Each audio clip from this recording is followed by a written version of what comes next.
President about 10 minutes ago tweeted about vote by mail absentee voting. He says, in Florida, the election system is safe and secure, tried and true. What, in his view, changed? Was he advised by Republicans that he was potentially suppressing his own vote by stoking unfounded fears about mail-in voting? And will he admit now what is the fact that voting across the country by mail is safe and secure and tried and true?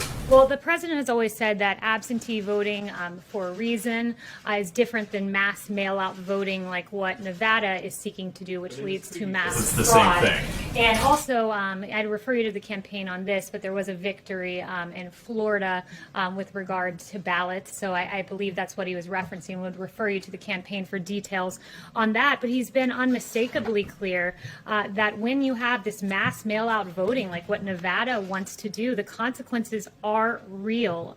When the Las Vegas Journal-Review was reporting, did extensive and very good reporting on Nevada's first all-male primary election, they note that there were photos of ballots tossed in trash cans, littering apartment mailbox areas, dozens pinned on the complex's bulletin boards in various apartment complexes, and you have a postal worker who said that when she went to go deliver some of these ballots, in several cases people had moved or died. She kept 65 ballots on her first delivery, 100 on her second. It is with fraud and with delay, and that is what the president stands firmly against. He wants a free and fair election. Extensive research shows that there is fraud in vote-by-mail systems is extraordinarily rare. The president votes by mail, you vote by mail, and a dozen other top Trump administration officials vote by mail.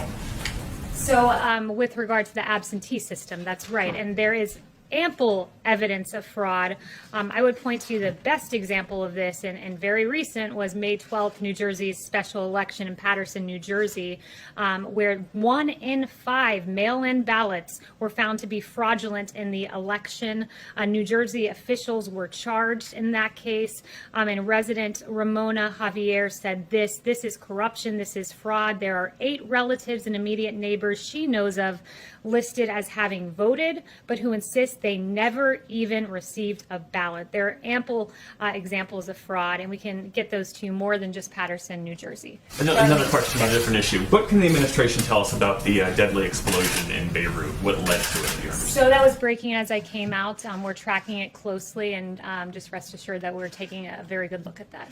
Yes. Kayleigh, thank you. The environmental bill the president signed this morning, it was passed overwhelmingly by both houses of Congress. Both Republicans and Democrats signed on to that legislation. Can you explain why there were no Democrats at the ceremony or even mentioned in the president's remarks? The president is very proud of what happened today, the single largest investment in America's national parks and public lands in history, the most significant conservation achievement since Teddy Roosevelt won the support of more than 850 conservation groups, and it provides $900 million a year in permanent funding to the Land and Water Conservation Fund. And you're asking about recognition of congressional Democrats right now, and the only thing that we're recognizing about congressional Democrats right now is how appalling it is that there are Americans who are going without paychecks because they refuse to partner with Martha McSally, Republicans, and the president in ensuring that those payments go out. Okay, Kayleigh, the president has said, as recently in this Axios interview, that he believes that many people believe that there's disadvantages to testing. Can you walk us through what those disadvantages are, and if, as he stated back in June, he still believes that testing is overrated and makes the U.S. look bad?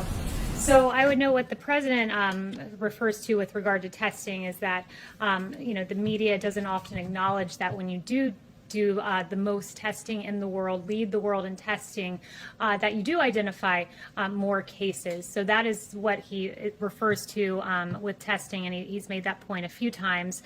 But look, we lead the world in testing, and the president's very proud of this. The administration's very proud of this. We've done more than 60 million tests, on track, according to HHS, to do 100 million by September. That's extraordinary.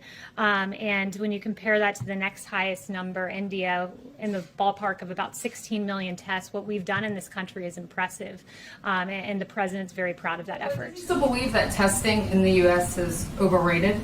The president again points out that the media refuses to acknowledge that when you test so much, you do identify more cases. That's the point he was making. We will make America great again.